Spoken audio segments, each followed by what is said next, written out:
right. DJ Anubis here with my co-host. It's your boy, Edgar Allan Bro. Yeah, What's going on? yet another brother from Another another. brother. How are you, my friend? I'm great. I'm happy to be inside away from this death ass fucking temperature with this horrible ass humidity. Whew. Yeah, I'm man, happy to it's be here. it's brutal, man, brutal. It's funny because G Fest, man, it was like averaging 79, maybe a little under because it was kind of rainy a little bit, but even the humidity wasn't half as bad out here. Like once we started driving back and got into Pennsylvania, we could already tell it was getting hotter and hotter. It's like, oh my god. Yeah, it's supposed to be 96 here tomorrow, 94 the next day. It's only 85, 86 right now, but the humidity last time I checked was at 70%. Pardon me, and not a cloud in the sky. It's rough, and I'm a summer guy. I'm probably happier to be out in the sun more than most people, more than most voluptuous people. And even I was just outside earlier with my dog, and I was like, "Oh no, we're done. You did your business. We're going in." Yeah, it's funny. I used to consider myself a summer guy when I was in Colorado because the humidity wasn't as bad, but now I'm more of like a spring fall guy. Yeah, So today on the game is up, which is our new tagline for our show here. Um, Obviously, got to talk some board games. I talked about a little bit on some of the other videos we've done that at G Fest there was a couple of board games they were promoting at the time that at G Fest with different game room stuff. So I'm going to talk a little bit about those after we get to your stuff yeah, with what you do. Talk a little bit about Diablo 4. There's some new stuff that's developed a little bit. It's not really good stuff, so I'm going to pile on what I can before hopefully they make any changes worthwhile. But certainly that game's frustrating. But and then we'll talk about like whatever games we're playing online. Like you might be playing something else. yeah. I got Uh, a couple games I'm playing online, and they're doing better than Diablo 4, although that's a low bar. Low bar. right. So let's start with your D&D. We talked a little bit about your board game, what you do for the, Yeah, yeah. your game master. So I run. There's a website called startplaying.com, and I run at this point only, change in the near future, but only right now Dungeons and Dragon games online. The site takes 10% of whatever it is that I make, right? And so I only say that just because I want to be upfront with people. This is not an ad. I'm not plugging it. I'm just explaining D&D. We have the link. If you want to try it out and give me money, please, you know, absolutely positively do so. But it's really more about spreading the culture of these games. And a lot of people, are thinking right now, well, Dungeons and Dragons is a pen and pencil game or an online game because like I run my games through the online. So why is it being included in board games? And when we say board games, we're speaking very, very broadly. How broad? Well, for instance, in the newest, one of the newest campaigns that D&D put out, there is the Shadows of the. It's a Dragonlance campaign. Um, there's an accompanying board game that you could buy and play with it and implement into the game. I didn't do that, but just kind of show how interconnected they are.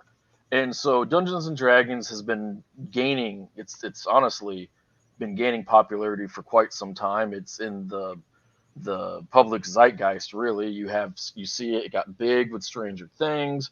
Critical Role is a big show, and then there's spin-off of their actual D&D game on Amazon that kind of like shows like an animated version of what they did is really popular.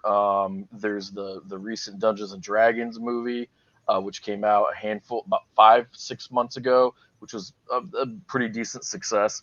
Like Yeah, people say it's pretty good. I haven't seen it yet, but I've heard. it's we should watch it together. It's pretty solid. It won't knock your socks off, but it's a fun movie. It was a good movie. And Right. so the appeal of the game is something that I think everybody kind of has inside of them, whether they think of it or not, It is role playing or pretending to be something else. It is using your imagination, coming up with ideas. Yeah. While that might sound very childish, and a lot of people would say that, I would tell you, well, in your free time, do you like thinking about taxes? Do you always want to talk about politics? Could I interest you in always trying to figure out how you should update your resume? Oh, you want to talk about the weather for 2 hours? Like we just did it in like 2 minutes. You want to talk about the weather? Of course, it's kind of Well, but um, everything, everything kind of starts that way. I mean, think about books, how we started out reading them and now they become movies and shows. And then, like you just said, exactly. D&D as a game, like I don't think it even really had a board. Like it wasn't as elaborate as it is now. It just started out as guys writing on paper. Yep. And, now you have movies, you have like games that are based off of that. World of Warcraft almost works like D&D. Yeah, in many ways it does. Yeah.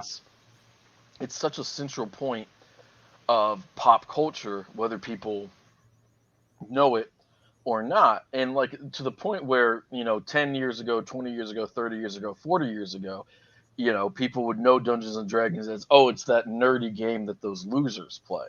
Um, and why I say like I think it's a game for everybody. I think anybody can enjoy sitting down and coming up with a character idea and going, oh wow, the I could be an orc, I could be an elf, I could be a human, I could play this class, that class, all kinds of things. It's a lot of fun, and it might take you. You might enjoy it more than you ever thought. It might make you want to read fantasy novels. It's something that is really inclusive. It's very popular amongst several minority groups, including the LGBTQ, because you can go into a world where the DM makes the world or runs the world where there are certain things in real life that you don't have to necessarily deal with, and that appeals to all kinds of folks. It's a great escape and it's a lot of fun. When Um, when did uh when did actually GMing become like an actual profession to be paid? Like well, how did you even find out to kind of do it as a way to get paid? so the answer to the first part of that question, technically, you could argue as long ago as 15 years ago. Really, I would say the better answer would be 10 years ago, but the real answer would be the pandemic.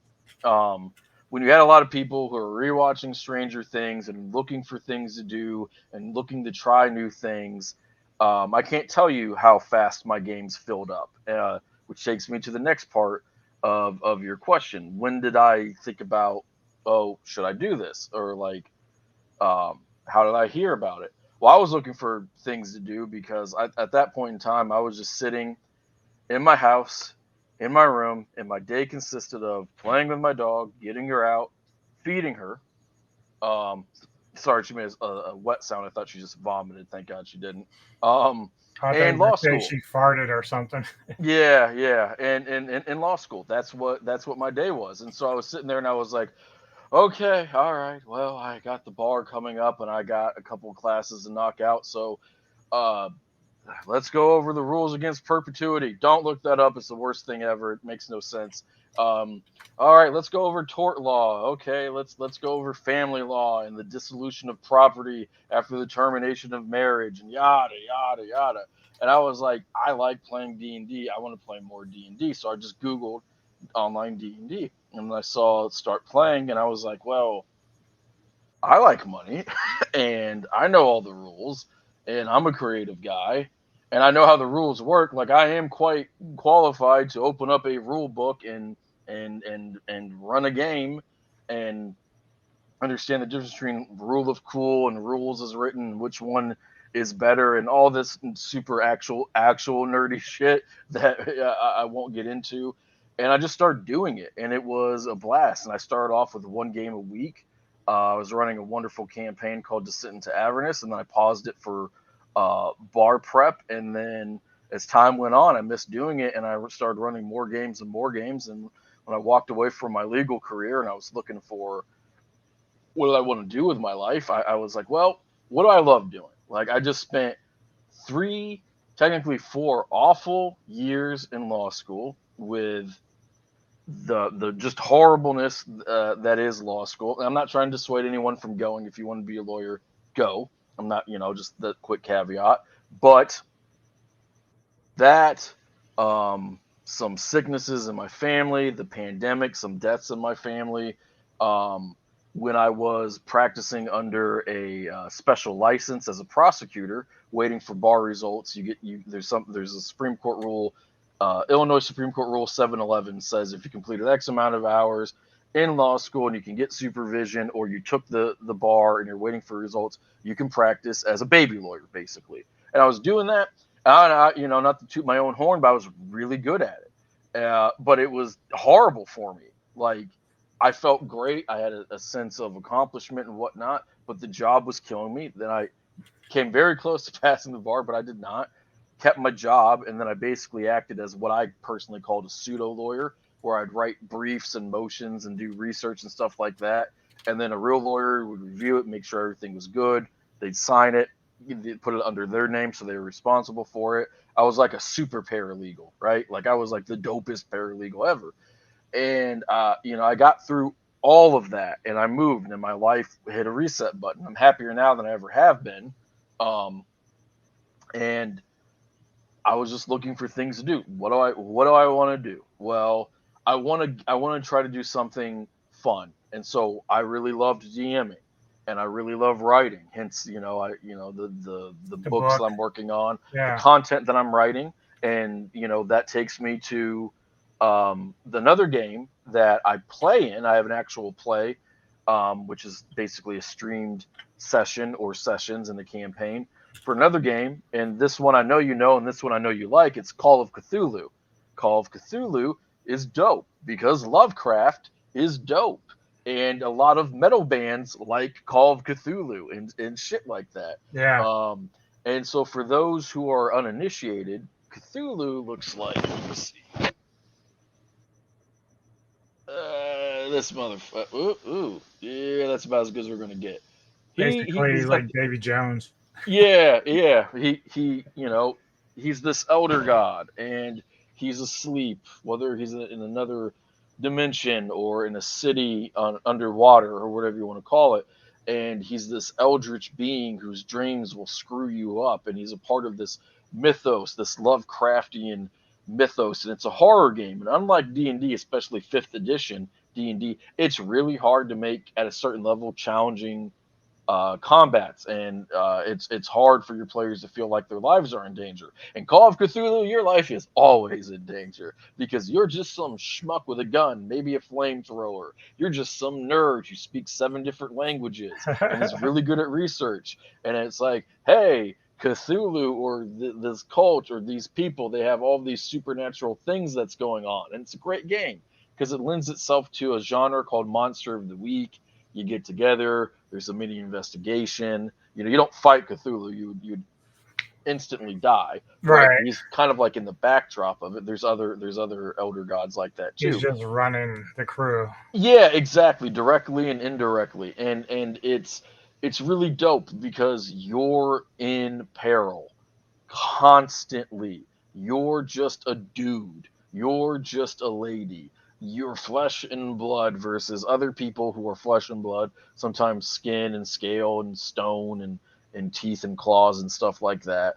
And you're going out of your way to investigate and look up these old pieces of lore and stuff like that. And so it's more role play. It's less I'm gonna go fight the bad guy. You can go insane. You can cast, there's a little bit of fantasy element to it other than the gods and stuff, where it's like you can cast spells at a great price and stuff. And it's a lot of fun. And one of the reasons I was so excited to do this episode, I'm always excited for our episodes. Better be, damn it. Unless the Nuggets beat the fucking Lakers, which is a sign of the goddamn apocalypse. Immoral. Well, hey, you did say Jokic was the man, so yeah. No, I saw that ass beating coming. I wasn't happy about it. So you were telling me off camera that you just got done doing like your 100th game or something. Yeah, I just ran. I've run probably 150 games on Start Playing. Some of those were for free. I just got done running last week or the week before my 100th paid game, which is a wonderful milestone for me. And I'm really proud of, I'm at 103. I'm really proud of what I've been able to accomplish because I have 27 reviews. Okay. And I've been running games for a while. I have maybe 6 or 7 core players who keep coming back. And out of those players, several of them, like I'd get a player and they'd come in and they'd be like, "Hey, I really love this, and my fiance or my wife, my significant other, is really interested in this." And I have one So game where it's is two this couples. just real quickly? Yeah, So are these two like part of the same universe, or are they different universes? they are D&D games. So the first one, Lich City, is a homebrew that I made up. It's in 5th edition. It's hard to have a 1 through 20 campaign because players get so powerful. Most Yeah, campaigns, especially written ones, stop at between 8 to 13, 12 or 13, depending. And yeah. so a lot of players, especially older players, really want an old school 1 through 20 campaign. So I wrote one. And the next one, Eldritch Island, I also wrote, but it's a one shot. You get 4 or 5 people together, you play, you complete a mission, a story in one night, which the flexibility of how you can play D&D and other games speaks to how much fun they can be. So Whether what's the difference between one shot and campaign? so a campaign might span anywhere from 3 months to 3 years, maybe 12 sessions to 150. A Okay. one shot, it can be a little misleading. Sometimes, most of the time, the way that I try to do it is over in one session, but it might be a 2 or 3. It's kind of like the difference between like a TV show and a mini series, or a TV show and a movie. And you can, I have some wonderful reviews. And it's a great way to make a living. I don't make a bank on it. It's not that like I'm rolling in the dough. It's one of the ways that I make money to support myself. But I have an absolute blast doing it. The summer is a rough season because while you have more potential players, people are traveling, vacationing. They got all kinds of things. Like the winter is my big season because it's cold as shit. And other than Christmas and Thanksgiving, people aren't trying to travel. 1 second, my psycho dog is doing something she's not supposed to. One moment. Hey, hey, stop. Gotta love pets, folks. I'm lucky that the cat over there is sleeping because normally, Good Lord. I brought attention to her, so now she's looking at me. So Knock it off. I gotta be careful because I don't want her to get crazy. Because Hazel will do that shit. Hazel will get nuts, and then I have to go put her away. So She loves to lick her paw, and she licked it so much one time she gave herself a massive infection on the paw, and we had to have part of the paw, like the skin, removed. So it's not like she lost her paw or anything, but she loves to go from playing or eating to starting to work on that paw. Doesn't matter if I give her allergy medicine. Doesn't matter if I thought about it. I didn't actually do it because it'd be a horrible idea. I'm like, I'm gonna spray your paw with hot sauce and we can see how well that works. right. But but these damn dogs are so smart. They're so sneaky. She's mad at me right now. I don't give a shit.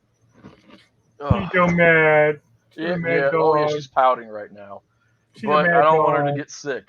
You're I don't right. want her to get hurt again. And she had to wear the cone of shame for 3 weeks after her surgery, which she didn't like. So, but they don't learn. Even though they're smart, they don't learn. Sorry about that. I apologize. Oh, you're good. You're good. That's those things that come up all the time. Yeah. So yeah, we can. So start playing .games/GM Demon. That's basically where they can find you on there. Yep. Hmm. On X, Yeah. Twitter, you can find him at Showtime Demon 87. Yeah. So go and follow him. He's got some reviews up. I saw one of them. They're very positive. They say he's very creative and Yeah. brings his own style. I love to teach, and I'm really good at teaching these games because at their core, these are simple systems. They look worse than what they are. And so, like, if you look at, and I'll just talk about 2 other games real quick. I don't want to monopolize the session. I have not ran, but I play another game called Vampire the Masquerade. This is the game for you edge lords and edge ladies. I play 5th edition. There's a lot of other editions, which I have not played, so I can't speak to it. It's a modern setting. You get turned into a vampire or kindred, and even though you're very powerful, you're strong, you have abilities, you're in this very political world where you have to navigate it. It's called the Masquerade because if you break the Masquerade or show human beings that like you exist, you're real bad things happen, like for everybody. And so it's a very political game. Um, it's a thinking person's game where you almost, I mean this in a good way, you get frustrated because in many ways it doesn't matter that you're actually a vampire. Like it's like you're liberated, like to immortal life, but you're not. Um, and then the other game that I play, Critical Role, just made this game. It's about to be fully released, I think, in December. It's through Darrington Press. It's called Candala Obscura. It's somewhat similar to Call of Cthulhu. You're an investigator dealing with the Eldritch and whatnot. It's not quite as, oh fuck, I'm gonna die, like um, although there's a lot of risk to it. It's kind of like set in it. It's not set in our world, but it's set in an analogous time period of the Victorian era. And if you think about what I've just described, high fantasy, real world settings, kind of a combination therein. There's sci-fi settings for these games. These tabletop RPGs, role-playing games, these board games, however you want to think about them. There's so much you can do, and the great part about them is you can play them in person, you can play them online. Even if you're playing online, you're using online tools, or you're playing in person using online tools or whatnot. It's a very social thing, and even though you're staring at a screen, it's not the same thing as scrolling TikTok for 5 hours, Right. or on social media for 5 hours. Got to use some brain power. It's some brain power, and you meet interesting people. You make friends along the way, which is the real treasure. Now, the real treasure is paying off fucking student loans from law school. That's what the real fucking treasure is. Sign up for my fucking games and give me money, goddammit. You'll have fun. Give me Help your me money. pay my bills. See now, Free me. if I were to join your game, so like in '95 or so, I was playing a board game. I can imagine that this is how Edgar Allan Poe would be as a GM. Okay. Oh no, I'm getting flamed. Fancy another game. You motherfucker. You want to play the game? My game. By my rules. The gatekeeper! Hopefully you failed miserably. You failed. You are banished to the black hole where you will grow old. I owe you a get back. Go! I owe you a get back. No, it is not DM versus player. The DM, the dungeon master, the keeper of arcane lore, the GM, whatever the title is for your game, is supposed to be a facilitator of a story, a judge and arbiter on rules, and somebody who calls balls and strikes, to borrow a not great comparison, metaphor, analogy, whatever you want to call it, from Chief Justice John Roberts, who's a schmuck. And I said he's a schmuck. Deal with it. So, deal with it or be punished playing my game. So yeah, back then I remember picking this up, and a friend of mine and we were playing. It was, of course, it was the first time I had seen like a video with the participation of the players, and it had a countdown, and but it was always so funny because the gatekeeper, of course, would start addressing him like, I'd like to talk to the old one now. And of course, at the time, the oldest one in the fucking group was me. So I was always like the one that got picked on. But it was a fun game, and I really thought the guy that did the character was, at least put a lot of work into it. It was a lot of fun. Yeah, I kind of want to bring that stuff back, honestly, because there was I remember I went to I was like 10 or 12, and one of my dad's students had just gotten their doctorate and was accepted the job and was moving across country, and he's really close with my dad. And so they had us over for dinner, and we played one of those, but it was the Star Trek one. But one of the players had to be the villain. I don't know if I was like a Klingon or something, but I was one of them, and I managed to kill everybody. So it was it was a lot of fun.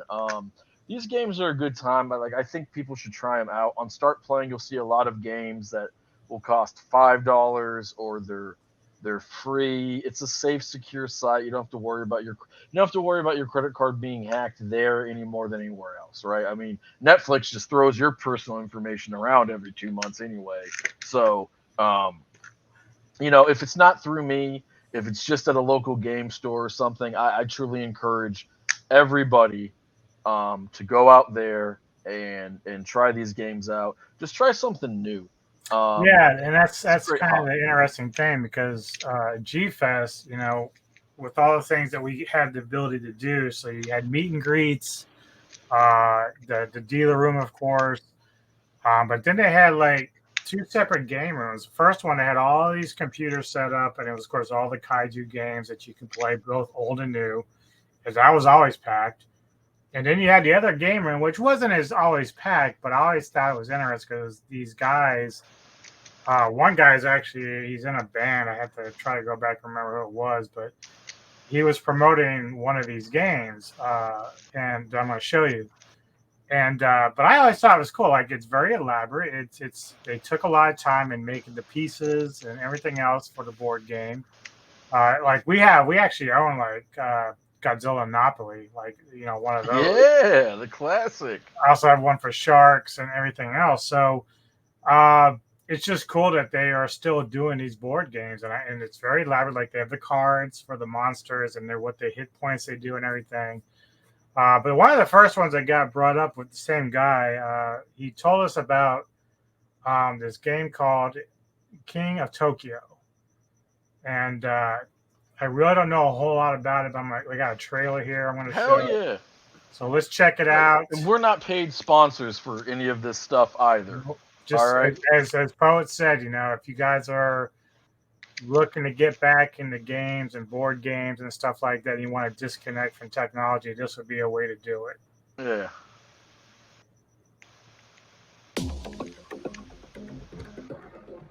The liberal monster is what I read at first.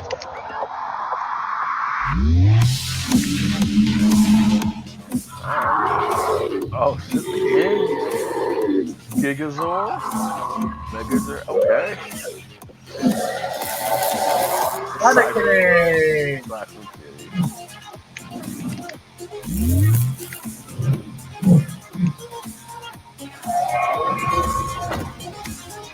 Yo, that's colorful. That reminds me of, do you remember the old video game Rampage? I think the Yes, Rock made a movie. I was getting ready to say it reminded me a lot of that. A lot of Rampage. See, but that.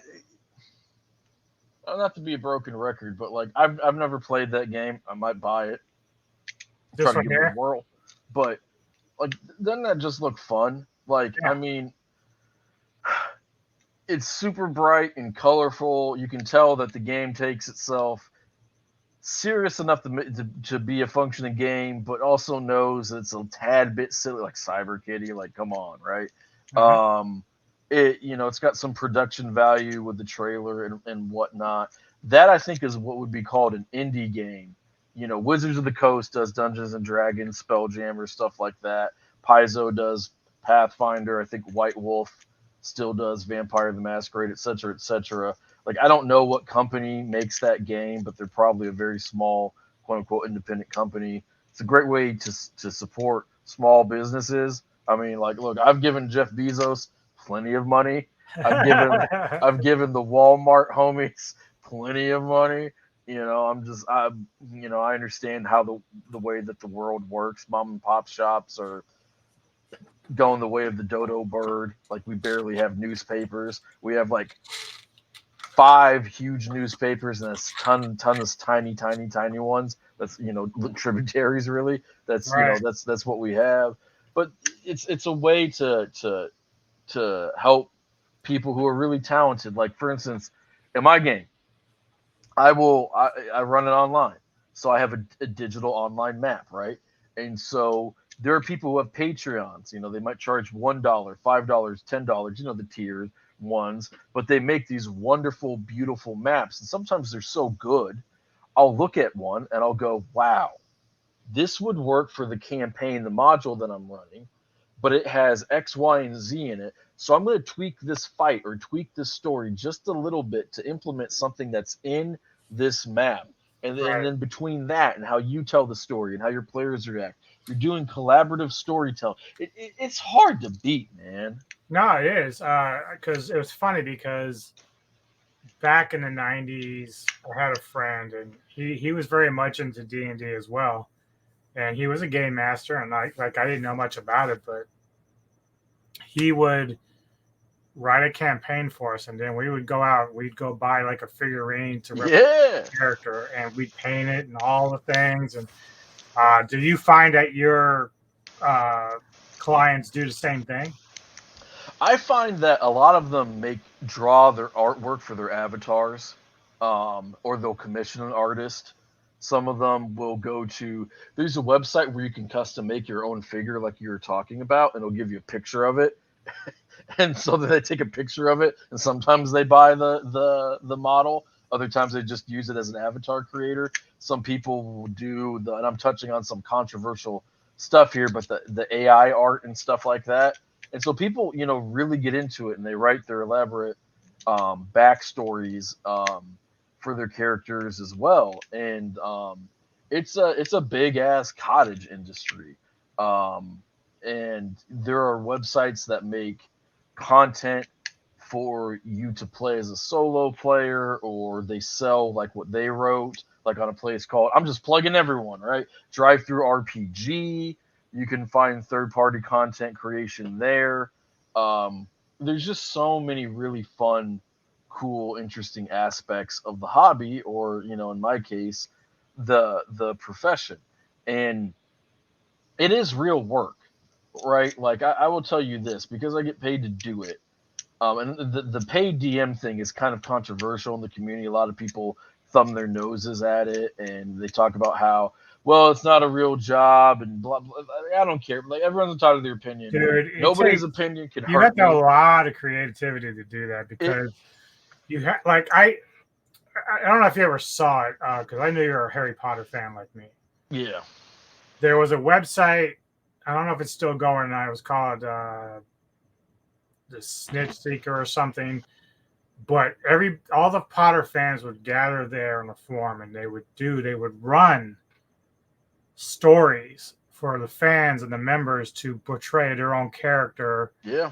each season for Harry Potter. Even though it took place long after Harry Potter, they build this world through words.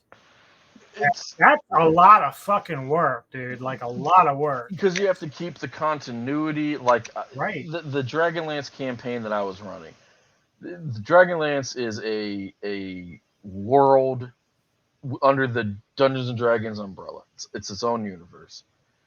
And there's like 300, 200, several hundred Dragonlance novels with a ton of lore written by dozens and dozens of authors. So I get a player, several players actually, who haven't played D&D in 10 to 20 years since they were kids. They love Dragonlance. They own a bunch of novels. And they're like, well, the 5th edition rules say that it works like X, Y, and Z, but in the books it looks like it works like this. Okay, let me make some custom rules. Let me meet you halfway. Let me make that happen. Let me take your 5 big character plot points, work it into this pre-written module, chart out long-term, intermediate term, short-term storytelling, keep track of all of that, see how it impacts the world, all of this stuff. When you're paid to do it, you should go above and beyond. Mhm. Here's a stat that's shocking, but it's not shocking. Wizards of the Coast did a bunch of polling, did a bunch of questionnaires for its customers. And what they determined is it's you heard this for Diablo, the 80-20 rule. that 80% of your money will come from your 20% of your base. Well, 80% of the dollars spent on D&D comes from 20% of the player base. Tends to be 5 people playing D&D in any given party. That's the average. It's the dungeon master who spends the money on the books, the campaign, don't be a schlub. Bring your own fucking dice eventually. You need to borrow dice every now and again, or you're just starting out. That's not who I'm talking about. But you motherfuckers out there who don't own any damn dice, you're always borrowing, you need to fucking stop. Fucking stop. You need to be a fucking adult.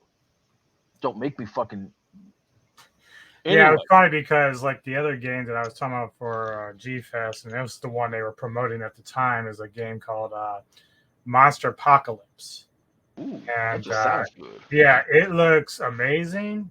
Yeah, it does. It has some miniatures, and again, this is the one that has kind of like the little cards, and it almost works like D&D. It's got points that you take and get, and certain things you do on the board.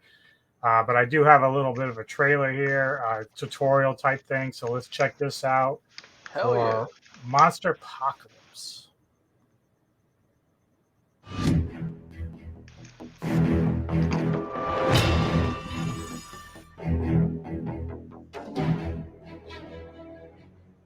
This is Monster Apocalypse, a fast-moving, action-packed tabletop miniatures game that puts players in control of the most fearsome giant monsters on Earth. Each battle is waged in a city that you and your opponent construct by placing buildings on a battle map. Players choose their forces from their collection of models and then battle one another with towering monsters and smaller supporting units such as tanks, flying vehicles, and all manner of creatures. Charge your forces into the city and fight for supremacy and be the last monster standing.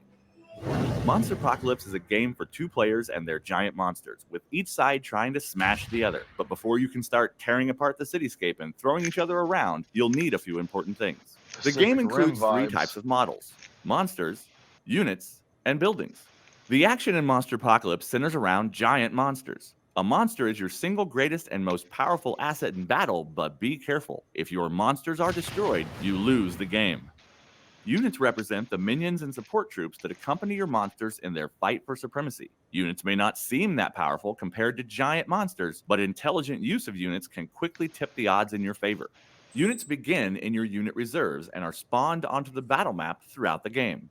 When units are destroyed, they return to your unit reserves to be spawned again later.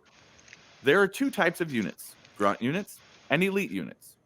Grunts are the basic version of a unit. Elite units, marked by a star on their bases, grant bonuses to other grunts of the same unit type, but some units only have grunt versions.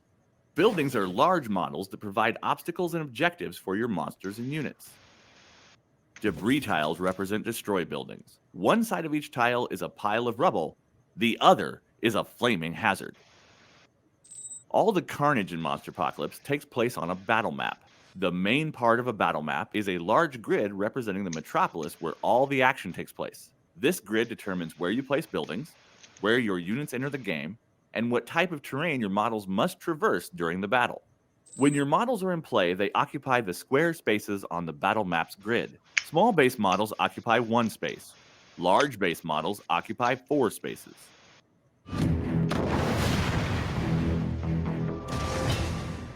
Monster Apocalypse uses 3 types of specialized dice: white action dice, blue boost dice, and red power dice. You store your dice in dice pools on the battle map: the unit pool, the power pool, the monster pool, and the dice well. How many dice you have in your various dice pools determines what sort of havoc your models can cause. How you choose to use your dice throughout the game is what determines whose monster is victorious and whose monster is lunch. Instead of pips or numbers, the dice have explosion symbols to indicate strikes and blank faces to indicate misses. A strike is indicated by 1 explosion on the die. A super strike, indicated by 2 explosions, counts as 2 strikes.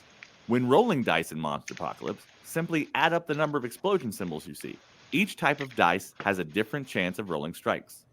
Action dice make up the basic resource that allows your models to make attacks and perform actions. Every time you want to make an attack, you must roll at least 1 action die. When you want to use an action, you spend 1 action die. After you roll or spend dice from your unit pool, you place them in your monster pool. And likewise, after you spend dice from your monster pool, you place them in your unit pool. Your action dice move back and forth between the 2 pools in this way throughout the game.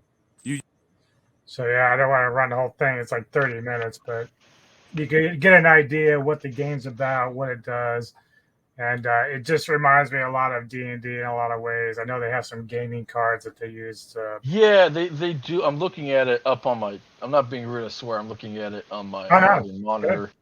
To show you how much crossover there is, like that little tray that he had that said Privateer Press. He's rolling dice. I have a. It's not a Privateer Press one or anything like that, but I roll my dice in a little box like that with velvet. There's so much crossover between TTRPGs, board games, tabletops, all that stuff, and it doesn't even have to be something that's like fantasy related or sci-fi related. Ticket to Ride is a really popular board game. You're like managing a like train station lines and routes, and it is fascinating. I feel like most people have heard about Settlers of Catan is an OG classic. Clue, stuff like that. Like, Yeah. I feel like everybody should have played at least one game of Clue in their life. These hobbies are great. And when I was talking about like taking these things seriously as a job, like sometimes we forget these game designers, these people who are writing the rules, all that stuff, their profit margins are razor thin. A lot of these people do these jobs knowing that they're not really going to be able to make a great living. It's a labor of love, a labor of passion. And so I'm not telling, times are hard for everybody. Inflation is a fucking bitch. Cost of college is fucking astronomical. I went to buy eggs the other day, and I damn near had to suck a guy off just to get, make some fucking omelets. And I did it anyway for love of the game. But I didn't sacrifice my principle. The point is that like, I love video games. I have a PS5. I used to do computer gaming until the cost of a graphics card is the down payment on a fucking house. Stuff like that. But when you diversify the games that you play and things like that, not all your money has to go to Square Enix or Blizzard. Fuck Blizzard. Things things like that. And so it is in a time where people are looking to try to be as ethical as they can with their money, right? Like we all own Nike shit. Like we've all fucking sinned, Yeah. I'm not trying to be preachy, but it is a way to kind of not always shovel your hard-earned dollars down the throat of mega corporations. Speaking of Blizzard, those fucks. So Diablo 4, like I did take my character in season 1 to 50, but as usual, Blizzard goes about by nerfing things and it makes the game worse afterwards. So like I stopped playing that. I did like some of the perks that it gave me in terms of cosmetics and stuff for my other characters, but I have to weigh whether or not that's even worth it. And if, again, like I'm still having trouble where we talked about in the other video, where the level of difficulty and what you're forced to do to get the tier 3 and 4 is just crazy. I went and tried to take my seasonal character to tier 3 because I finally I got through the capstone dungeon and everything, and then found out that I want to do a Helltide. Well, at level 50 they were level 58 and I was getting my ass worked. And I'm just like, I'm not sitting around trying to grind to 60 or 70 to do this. Diablo, these ARPGs. Now, some of them are meant to be grindier, and that's part of their lore, right? There's different players want different things. I've never played Path to Exile, but I've heard that it's supposed to be a grindier, harder game, and that's great because if you went to play it, you know what you're signing up for. And here on this channel, we don't try to yuck anyone else's yum. Like, if I'm not telling you. He's not telling you if you love Diablo right now. We're not telling you not to fucking play it. Okay. No. We're not telling you not to play it. In fact, I've stated it before. if I want to take tier 1 to level 100 and stay at tier 1, but yet feel like I'm succeeding, I want to do that. It's hard to hear you right now, brother. Oh, if you want to take your level, like say tier 3, and go to level 100, do that. You know what I mean? Like you can do it at a harder level, but the way they have it set up isn't working that way. It's a game where they're trying to balance it and almost make it feel like a classic MMO, like WoW, for instance. That's the obvious one. These games are not meant to be balanced. You're not now. I'm not saying that you can't be too broken. I'm not saying that there can't be bugs or things that need to be fixed. I'm not saying you take the concept of balance all the way out and get rid of it. But what I'm saying is, on a spectrum for an ARPG, what is broken and unfair and whatever is going to be wildly different than an MMO, right? Like you walking up to Uber Lilith and one-shotting her is not out of the question. It's not necessarily cancerous to the game. In And it's also it's not the norm. It's not the norm. And if you were doing a mythic raid and WoW of current content and you were able to clear the end game, the last boss in 20 seconds, that would be bad for the game for very obvious reasons. Right. If you're newer to video games and you don't know why, that's fine. I'm not, we're not gatekeeping or shitting on you. It's just, I think it's very obvious. And so, another step forward with it. If I can one-shot Uber Lilith with my bone shotgun necromancer, and I can do it because I have the perfect gear, the perfect build, the yada yada, all that stuff, I'm level 100, whatever, okay, and I have maxed out all my fixes or whatever they're called. That is different than a level 80 barbarian two-shotting her with basic attacks or whatever, because for whatever his auto attacks do $37 million damage base because they screwed up the math algorithm. That's not what we're talking about. No. But they're trying to overly correct and really tame characters in a game where it doesn't work. It would be like if you're doing, I'm not a huge NASCAR fan, but it would be like if they were like, okay, NASCAR baby, but we're going to regulate your speed. We're putting governors on your car. You cannot get over 90 miles an hour. It would be fair because everybody has to do it. But I don't think anyone's trying to watch NASCAR. Like if people want to watch 90-mile-an-hour cars, they go to the freaking Autobahn or go crack a 6-pack of Pabst Blue Ribbon and go for a little highway cruise. Don't do that. I'm not telling you to fucking do that. Don't be dumb. Don't be dumb. But the point is, it's like it would be fair. You'd still be competing, yada yada yada yada yada. It just wouldn't be fun. So when you're nerfing characters and you're doing like, oh, I'm going to nerf you 20%. Well, my build doesn't need to be nerfed. Maybe theirs is the one that's out of whack, and their response is, oh, but we're giving you all these other ways to be powerful in the season. I believe you. I know you are. That's the point of the fucking season. It's still nerfing us. It's still making us not feel fun. It's not a game where you sit down and you go, I'm gonna grind levels. The levels happen accidentally unless you're doing the hardcore first to 100 or whatever. I know that they have new developers. I know they have new game runners and stuff like that because it's like almost like they've forgotten the entire point of an ARPG. ARPGs exist independently of other fucking video games for a reason because it's a genre that is different than the other ones, and they're just. I'm not going to go so far as to say they ruined their game. I am going to go so far as to say that we're on the path of Diablo 3. Where it's going to be playable, it's going to be fine. And 5 or 6 years from now, Diablo 4 will be in its golden age. If it follows. I know that there's like when people come down on Asmongold who quit the game after stating certain facts about why he quit.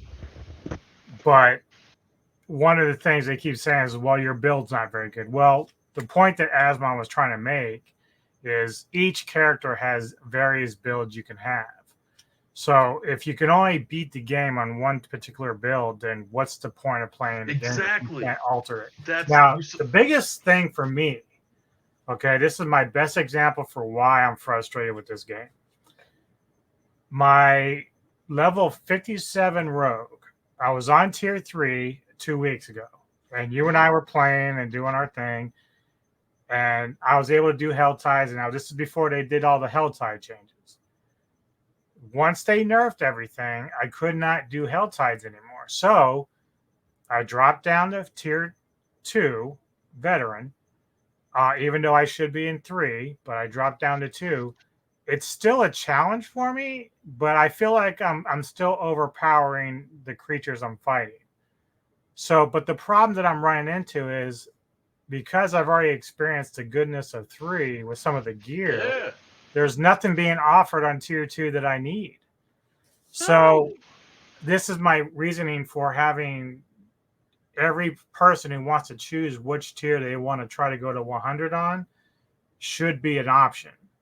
This is what D3 did right. They had easy, normal, hard, extreme, and torment. I beat D3 on easy. Now I'm on normal. I could go to hard or extreme if I wanted to. My character is that strong. But obviously, I like things that D4 is offering graphic-wise, game-wise. Yeah, it's no one's playing D3 for a reason.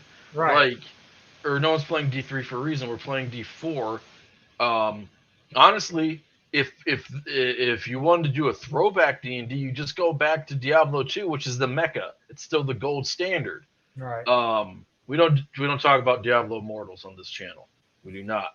Well, it's so funny because even with all the shit they're doing here with 4, apparently they're still doing shit for Immortal. They're still shit over there. Because Immortals had the whales, the cash cows who would dump. Some of them were streamers who were like, "I'm going to spend $40,000 on this game or something crazy," because they could make that money back. Like, they knew what they were doing. Right. But that's not what we. We're just common schlubs. We don't make the dollar streaming. Yeah, this channel's not monetized. So. Yeah, exactly. Like, so we ain't trying to sell you nothing here. We're just giving you our honest opinions. You read out my URL link to one of the things I do for a living, and we're like, fucking click it if you want. If you don't, fuck it. We don't give a shit. But yeah, he's actually trying to make money. I'd love to make money, but I'm not on that level. So no.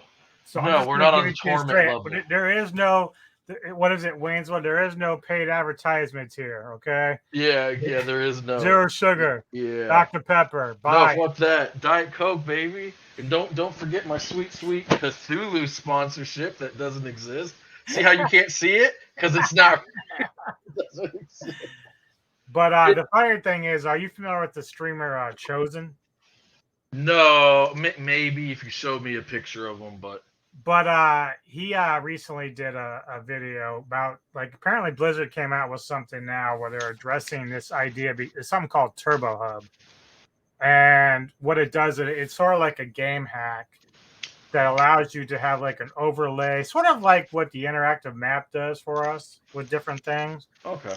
But this also gives you like boosts and other things that's not supposed to be part of the game, but it helps them have a better experience with Diablo 4. But Blizzard's like, if you're caught using this, you're going to get banned. Your account will be suspended. So obviously, Chosen's like, he gives his opinion both ways on the good and the bad of it all. But I did have to show, like, somebody, this was like a few hours ago. I don't know what my numbers are now, but I made a little post at the bottom there. So basically, Blizzard can't fix the game as it is. So people are trying to make their gaming experience better. They get banned for it. So I only had 10 likes at that point. So people obviously feel the same way I do. Now, I don't really say that people need to be cheating in any way that cuts corners. But if the hack itself is helping you enjoy the game more because they can't seem to get it right. One thing Chosen said was, well, some of the things that Turbo Hub is doing is something that Blizzard should have already done for the game itself. They should have already done it themselves. Wait, you mean to tell me that this billion-dollar company that's not a small indie company, like, Like they came out and they said that one of the reasons cities are laggy is because when you go to a city or you see another player, you're loading basically all the stuff they have in their stash. Yeah. I saw Asmongold talk about that, which is just really dumb. I mean, it's just, like I sat there and I was like, is there Makes some no sense whatsoever. Yeah, I don't code. I'm not a computer scientist or anything like that. So I sat and I was like, okay, if there's some like computer law that basically is like this has to happen, right? Like you could not run a game otherwise. And I'd be like, yeah, okay. I mean, I guess like I don't know. Like I don't go to the mechanic and be like my car's broken and tell them what to do, I'm just like, okay, all right. But then as I quickly found out that no, it doesn't have to be that way. I'm like, oh, that's just profoundly stupid. And so there's all kinds of issues with it, and it's not, like nobody should cheat in the game. It's silly. It's dumb. Why are you even playing? I don't like that concept or anything like that.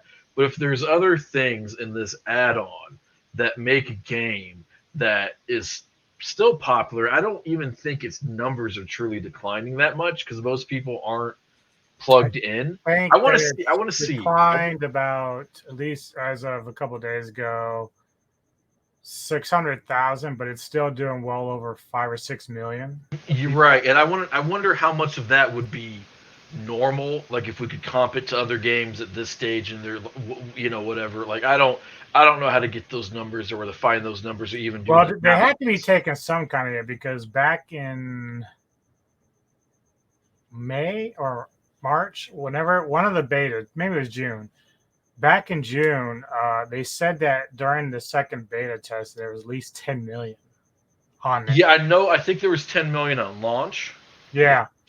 I think it was 10 million on launch. So I know they're down to at least 6. So they've lost some people. Yeah, I know. Asmon, it was like at the start of July before all this shit happened. I think it was at the start of July. Like he comped it to other games using Steam data, which is imperfect, but still at least, somewhat useful. And was like, well, it's a seasonal game, so you're going to have people come and go and come and go. That's how these games go. But it's, if this game was out for a year and you had past data to kind of compare it to, that would be useful. I'll just tell you this in regards to Diablo 4. The story is amazing. It looks great. It does a lot of things really, really well. Yeah. And if the developers or whoever, if the people who are making the developers do this, I personally think that the developers, they got a marching order, and the marching order is like find ways to do X, Y, and Z, and these changes are their best way for them to keep their jobs and do what they're being told. That's what I think, because Blizzard has become such a corporate bloat machine that the concept of making good game and keeping a game and yielding long-term results off of that are secondary, because corporations are really good at finding ways to cut corners and keep making sometimes even more money easier for fewer profits. And I also want to be charitable to the developers. I saw some clips from the fireside chat. I felt bad for them. I did.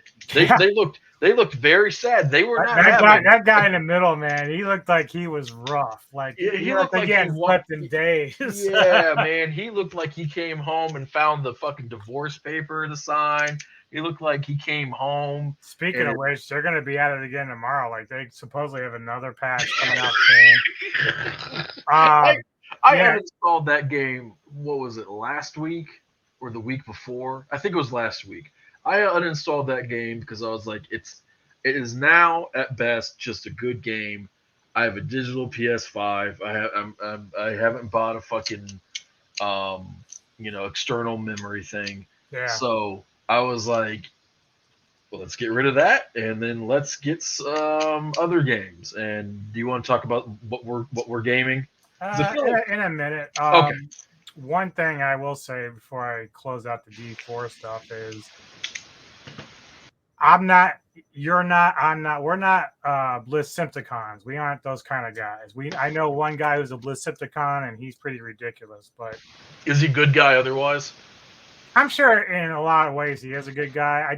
I watch his content, and I don't know if he's just trying to troll the universe. Oh, I thought you were talking about like a buddy. Okay, I see what you're saying. No, not a buddy. This is I just a random streamer, and he's actually kind of rude sometimes too. I don't know if it's just because of his nationality or whatever, but Hog, who we talked about before, this guy had some pretty negative things to say about Hog, which I thought was unfair. Oh, was he the gentleman from? Because Hog had a video today where he was talking about the Australian people, and this guy who was making fun of his accent. Yes. So when you say nationality, you're talking like societal norms, like saying cunt there is much more acceptable. Mr. Bliss Simpticon himself. Right. Yeah. So quick aside, I went to the University of Illinois Springfield for college, and we had a couple of foreign exchange students, and 2 of them were from the UK. And I had to tell them, I was like, look, I know you're not being rude or offensive or anything on purpose, but I was like, and I don't really care as long as it's a joke. But in America, the word cunt is not used in the same way as it is where you're from. So while you might not understand why you're calling your friend, who's a woman, who's also from UK, one of the foreign exchange students, a silly cunt, and she's calling you a cunt. When you're walking down the commons and people hear you call a woman a cunt, they're looking at you like, for a reason. They're like, oh, okay. So and it's a lot worse than saying, "Hey, you bloody wanker." You know what I mean? Yeah, exactly. So, I watched Game of Thrones, and that was like that word came out once every 5 times, especially if the Hound was talking. So I get what you're saying about the nationality now. Making fun of people for their accents is whack, though. Just being, look, you want to challenge someone's opinion or whatever, great. I don't have any problems with that, but be at least classy about it. You don't have to, because that guy, Hog, didn't do anything to you. It's like, why are you going to that extreme? Because he has the funny Southern accent. Well, I live in Kentucky. I don't know, but it doesn't really win you any favors. Maybe he doesn't give a shit either, but that's okay too. Yeah, he might just be like, I'm an asshole, and is what it is. But okay. Did you ever get a chance to? Because I know Nick and I did a reaction to the Mortal Kombat 1 trailer. Did you ever see that? I did see it. Well, I do have a little bit of a gameplay video I want to see because I haven't seen any of the gameplay yet, so I'm kind of curious.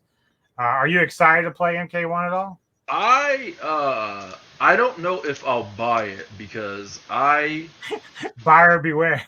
Diablo 4 has scarred him forever. No, it's I'm a Tekken guy, and I just recently got Street Fighter 6, so I don't know if I have room for a third fighting game.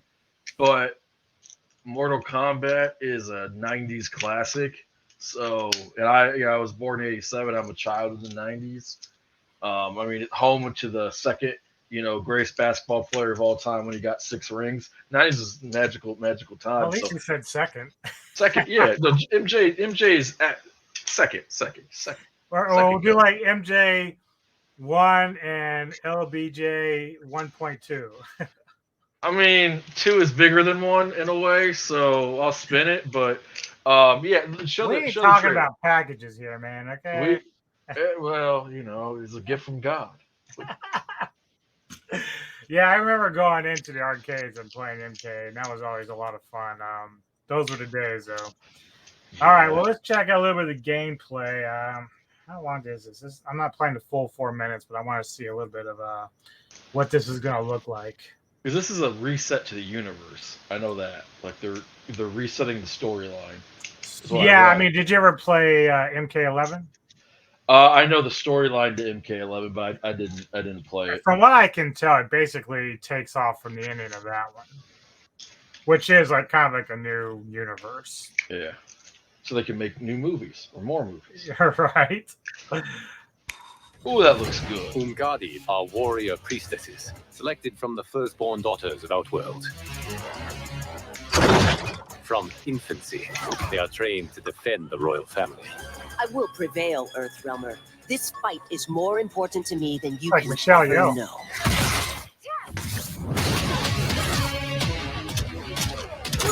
Li Mei used to lead the Umgadi. It was on her watch that the princess's father was murdered. Oh, that was cool. Surrender if you wish to remain unharmed. Let us pass, Tanya. The Empress and her family are in danger. Are you so easily taken in by lies? Let's see if you still fight like an Ungari. My edge hasn't dulled, Tanya. Once again, you prove incapable of protecting the royal house. Shots fired. Are you unwell, princess? I am fine, Tanya.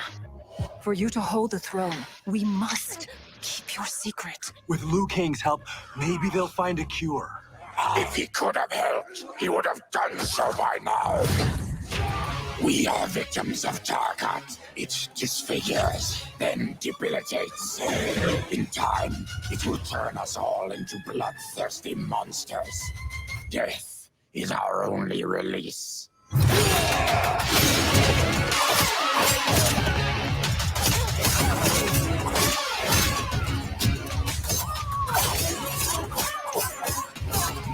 Damn, he's.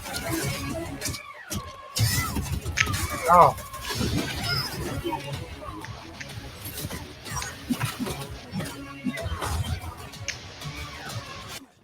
That looks real good, man. Yeah.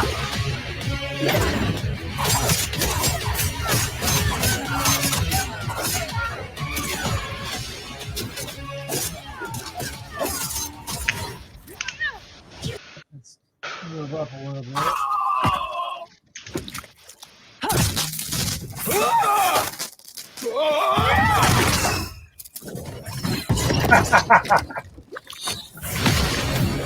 Damn, we just had the 4th of July too. Good and evil is eternal.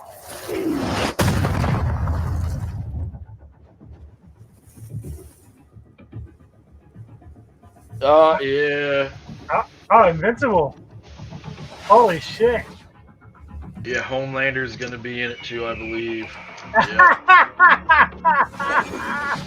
Peacemaker. Shout out to John Cena. There he is.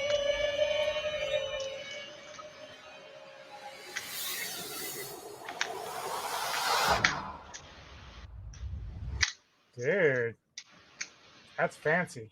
Yeah, it looks real good. And yeah, that's a nice segue for I uninstalled Diablo 4 and then I was like, I'll just buy Street Fighter 6 because I wanted to. I'm a Tekken guy first and foremost, and we're still waiting to get confirmation as to when that game drops. Fun fact: have you played any Tekken? Did you play Tekken 7 at all? Follow it at all? I was never a big Tekken guy. Like, I think if I played any at all, it would have been the first one way back when. I Gotcha. do remember Street Fighter. I can't remember his name, but Blanca. I think I used to play him a lot. The electric guy, green guy, yeah. He's real strong in Street Fighter 6. So I bought Tekken 7 because What's the other one? Vega? Is that right? Vega is the gentleman with the mask and the claw. There's Chun-Li, so on and so forth. In Tekken, there's a it was new then. He's newish now, named Leroy. And he kung fu, kind of like Ip Man, real dope character. Like, pull up his trailer sometime, like for Tekken 8. That game looks amazing. Well, he has a bulldog named Sugar, and that is how my dog Sugar got her name. So I'm awful at fighting games. Like, I wish I was good at them because they're so much fun. Well, yeah, and the thing is, like even Neko at times will beat me, even though I beat it probably most of the time. But yeah, I'm pretty bad at it too. Like, my problem is I remember playing my friend back when MK was on Genesis and all that, and he and I would go back and forth all the time. But it's like I get to my concentration and focus is losing when I'm trying to mash buttons together and whatnot. But what I liked about MK11 was you could do auto, which was kind of cool. Now, I know that's boring for some people, but if you're setting up your character with different skill sets and playing auto battles, that's kind of cool. I like that. There's also the story mode, You go through now. The only thing about story mode, I wish during story mode that you could choose the character you want to play. Yeah. Sometimes you only have a choice of one or two that you can do. Yeah, in Street Fighter 6, they came out with they have the story mode for each character, and then they have it's really dope. It's called World Tour, where you make your own avatar, your own fighter. You travel the world fighting, and you can meet the different fighters and learn from them. It's like an RPG actually, and there's what's called modern controls, where it does the combos. The combos are simplified, and you can play it in tournaments. You just do less damage, so it's actually balanced, and stuff like that. What a lot of the fighting game companies are doing, take notes, Blizzard, is they're finding a way to find the different markets of players, skill levels of players, types of players who like this general concept, and make the game accessible to them, so they buy it and keep playing it. I know right now, like in the C-suite in Blizzard, that concept is probably going to make their head explode. But the culture of fighting games, like you watch the online tournaments and the guys who are casting it, you have players as young as like 18, 19 to 40-year-old players who can still play, and play at a high level. There's a beautiful culture to fighting games as well. There's the nationality pride of it as well. Like when you have tournaments and you're like, oh, well, I like both these players, but he's from the United States, so I'm pulling for him. And all this stuff. Like it's a very pure form of gaming. As a matter of fact, I would say that some of the vibes that I get from that, and I watch the tournaments and stuff, the esports, I just like sports in general, reminds me of some of like the different vibes of different people that you're going to meet playing RPGs, whether you're like doing it at a game store, you get invited to an in-person game, or you join like an online game like mine, or whatever. And one of the great parts of these games is all of the things that come with it. Like Street Fighter 6 is a blast. I couldn't recommend it anymore. And with Mortal Kombat, the very first video game I ever played was old school green. Like, I mean, it was a black Game Boy 1, first generation, but the screen was green. You know what I'm talking about. Yeah. It was Mortal Kombat. And my mom was like, well, it's rated M for mature or whatever it is. But she looked at the gameplay and she was like, there's blood, but you can't even tell that it's blood because it's just dark pixels, whatever. And one of my favorite moments was I was playing, I think, Johnny Cage, and I beat Goro, who was the second to last person in the tournament to fight before I got to Shao Kahn, who absolutely dog walked me. But then Mortal Kombat 1 came out in, what was it, 94, 95, the movie. We don't talk about the second one, but the first one was really, really good. And they had a movie come out a couple years ago. It was still in the pandemic, and it had a lot of bright spots. It's had its failures as well, but it was still a really fun movie. It came out around the same time as Godzilla versus Kong, and they both came out on HBO. It was HBO Max at the time. Now it's just Max. I don't know who the fuck Max is, but fuck him. I feel like he owes me money. Give me my money, Max. Max Payne.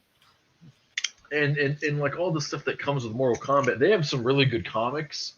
And the people seem to like the animated movies a lot better than even they're so good. Oh my god! To tell you how all these things come full circle, I was talking about Critical Role. Now they have their cartoon. Well, the cast of Critical Role, they're all voice actors. And so in one of them, the ones I watched, I think there's a character named Stryker, was voiced by Matt Mercer. See, all this shit comes together. It's like Illuminati, man. It's all connected, man. It's all connected. One way or the other. Yeah. So, what are you playing now? Like, for me, I've been on D4. Yeah, I'm sorry. But I think I am going to, like, step away for a while because, like, unless something magical happens tomorrow, I don't know. But I am excited. I really do want to try Final Fantasy 16. It's a banger. It's a banger. I have to check with Neko in terms of cost because we're still trying to get more money after G-Fest. But that I love Final Fantasy, so I'm kind of really interested in playing that. Is it out on the computer yet? Because you don't have a 5, do you? No, but I think I have an Xbox One, so I think it does make it for that. I hope. I don't know. I don't know if it's. Let me check it up on that. I hope if they don't, then I'm fucked. But it'll come out.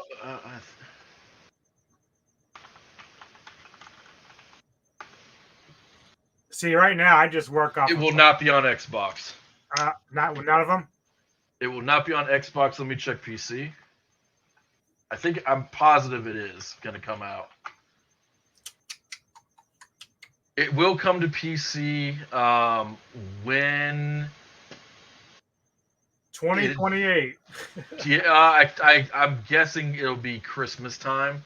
So I want to tell you real quick about Final Fantasy 16, okay? Just to show that we're not always negative on this fucking show. And by the way, if you find yourself in your real life going, people are so negative, no, it means that you're always trying to be positive, which means you're a fucking dipshit because you don't think about things fully. What people need to understand is you and I want D4 to succeed. Yes. I paid my money. I want this game to succeed. I don't want to go and say I paid this game for 2 months and then I didn't want to play it anymore. Ever again. Yeah. Right. Yeah. So Final Fantasy 16 is a controversial game in a weird way. Okay, I think I'm like 25% of the way through it. It's amazing. I give it like an 8 out of 10. It's got some hiccups and some things I think it could do better. It's not. I'm not telling you that it's like Final Fantasy 7 or like any of the other games that people argue for GOAT game or anything like that, right? But if you go on to like the social media pages for Final Fantasy, you'll see a lot of people say it's not a real Final Fantasy game because they changed the combat, or it's not a real this is the dumbest one. Okay, it's not a real RPG game, and it's like, well, I don't know what to tell you because I feel like you don't know what that means. Okay, it is different than your typical Final Fantasy game. Yeah, it's not turn-based. It's not turn-based, but if you look at the remake for Final Fantasy VII, which is the first game that I bought for my PS5, they had 2 modes. You can do the turn-based one, or you can do the live-action one. Right? This one, it's only live action. Well, the story is amazing. I've seen the graphics. I saw Aswan playing. It looks fucking amazing. It looks great. The story is amazing. The characters are good. They're not great. That's one of the characters. There's one character I think most people would say is great. The other ones could be a little bit better. Okay, but they're good. The characters are good. The pacing is all over the place. Some people like it, some people don't. I think the pacing is pretty good myself, but it might just be that it kind of falls in line with what I like. Okay, so there's a review where I said something's really good. It's different, but when I was in these groups and I was watching people say it's not a real Final Fantasy game, I'd find these videos of these Final Fantasy fans, and a lot of times they would be like, well, the combat's different, but it draws a lot from X, Y, and Z from Final Fantasy V. And then the setting is medieval, which is different. It's actually, I think, a breath of fresh air. I'm always a big fan of the Guardian Forces. Those were always my thing. Those were, right. And here's the deal.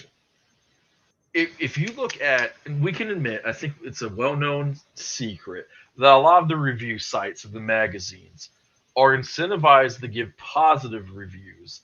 Otherwise, they might not get access. So I think we can always take that with a grain of salt. It's no different than being a sports reporter who has a relationship with an athlete, a good, like, there's one, and I can't remember his name, he has a really good relationship with Damian Lillard. Because Damian Lillard he's not like averse to media, but he only really talks to X amount of people in the media, right? And you can understand why, because I'm not boo-hoo pro athlete, but sometimes the media will just beat you over the head for no goddamn reason. Yeah, because they're always some journalists are just looking for they're looking for clickbaits or whatever, right? So for instance, if you have that relationship and you know, well, this is going to break, this bad thing about them is going to break, I'm not going to be the one to break it, even though I know about it first. You know, we could talk about journalistic integrity. I think that that's kind of understandable, right? I'm just drawing a basic picture, okay? But almost all those reviews on the main sites are good. It gets high reviews. Okay, so then I read the reviews. Like, does this review make sense, or is it like this is a mid-ass game, and they're just trying to find ways to say that it's good so they don't piss off Sony, right? Okay, and I read it, and I'm like, no, this actually kind of makes fucking sense. And so then you find the YouTubers that you trust, who have the credibility that they've earned, and then most of them like it, a handful love it, and then a handful of people don't like it for some fair reasons. And some of the reasons are just subjective. I quit Diablo 4 because they won't fix my pets. I did not quit for the same reason that a lot of other people quit. Now that shit didn't help, but these things, you know, life is typically, for being reasonable, not so goddamn simple. So I'm not trying to sell you on like, oh, you should buy this game because it's going to change your life. I'm telling you, you should buy this game because it's going to be really fun, and there's a much greater chance that you'll love it than that you will hate it. And plus, if you are somebody like me that's looking for an alternative, that's the way you would go. Hell yeah. Let's see. I think that about covers it, but we do have some things coming up between you and I and my own stuff. So, hell yeah. Saturday, Neko and I will be interviewing Christopher Iverson of Diaspora. So, looking forward to that interview. Next Thursday, this gentleman here and I will be doing our episode 12 of Poetic Carnage as we get ready to kick off NFL season again. And I think that might be a long episode because we'll probably use our full 2 hours or so on that. We're going to hit 3. I'm gonna be honest with you. I think we're hitting 3 because we have to fit in all of the news, the stuff from the draft. We have to cover the Snyder fallout. Yeah. We have to cover the running back shit, and then we have to cover the fantasy football shit. Yeah. So we might be hitting 3. If we do hit 3, we're going to take an intermission like we were talking about. We're not doing that draft. We're just going to stop the feed. I have to find I have to create my own ads for like 2 minutes. Just show them my chest hair, you know. Let them pluck. No, we'll fight. I'm a peaceful man, but that shit hurts. We'll scrap. Then the following Saturday, Neko and I will be doing another episode of Classic Reflections. We'll be listening and reviewing the album Hall of the Mountain King by Savatage. Okay.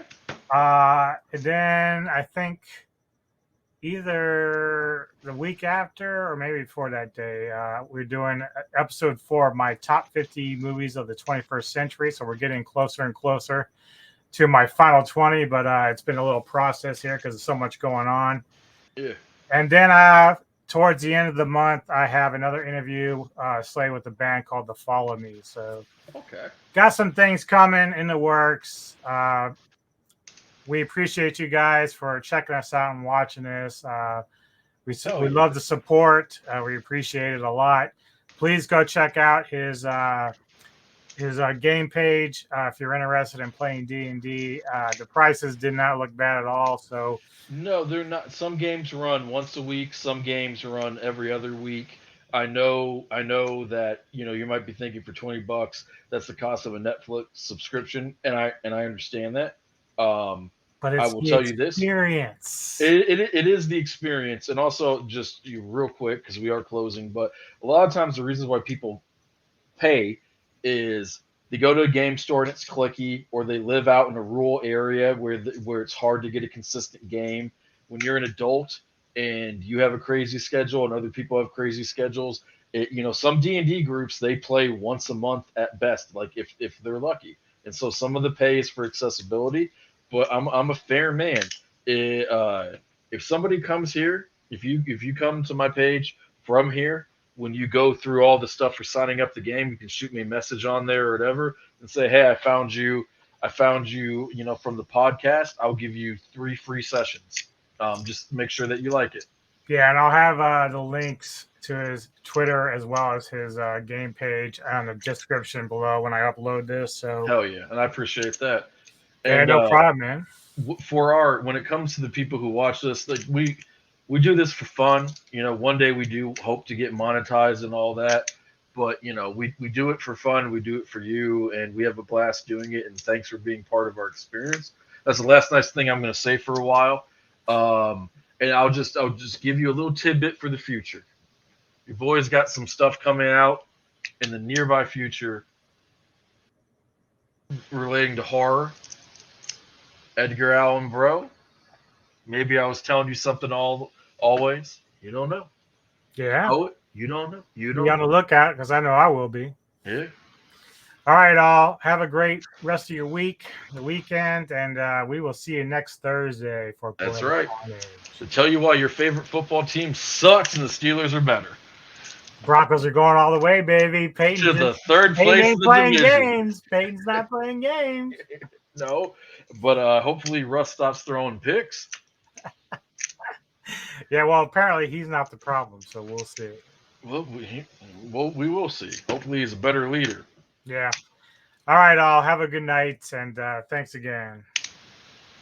You see me for